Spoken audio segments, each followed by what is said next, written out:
Mabiyayang araw mga kapatid, i-share ko po sa inyo ang ating verse of the day. Ito po ay makikita natin sa Proverbs 10 verse 17 to 19. Sabay-sabay po nating basahin ang salita ng Diyos. Ang nakikinig sa payo ay nasa daan ng buhay, ngunit ang ayaw sumunod ay tungo sa pagkaligaw. Ang nagtatanim ng puot ay puno ng kasinungalingan. Ang naninira sa kanyang kapwa ay isang taong mangmang.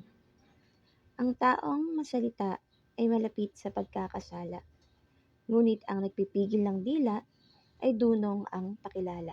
Praise God. Kapatid, kumusta ba ang puso natin sa tuwing nakakarinig tayo ng pagpapayo o pangaral? Masaya ba tayo kapatid o nagagalit tayo? Kapatid, isang paalala mula sa Panginoon, hindi ibig sabihin ng pinapayuhan ka ay pinangungunahan ka. Palagi tayo mag-iisip ng positibo sa mga bagay. Huwag tayong mag-create ng isang room kung saan magsiset ng boundary at magpupuno ng galit sa ating kapwa.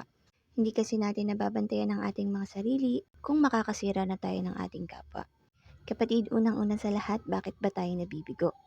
Bakit ba tayo nagkakaroon ng regrets? Kung madalas naman maraming taong nagsasabi sa atin ng mga payo based sa kanilang experience. Bakit ba tayo nagagalit? Bakit ba tayo natatakot na mapangunahan tayo? Kapatid, that is clearly pride. Maraming bagay na sinisira ang pride. Kaya naman kapatid, magkaroon tayo ng pagpipigil sa ating mga sarili. Kapatid, we are just human. We commit mistakes. Okay lang din na makaramdam tayo ng mga bagay na negatibo. Part kasi yun ng pagiging tao natin. Pero to verbalize it and vocalize it, that's a different story. Kasi nga sabi dito, ang taong masalita ay malapit sa pagkakasala. So kapatid, magkaroon tayo ng self-control.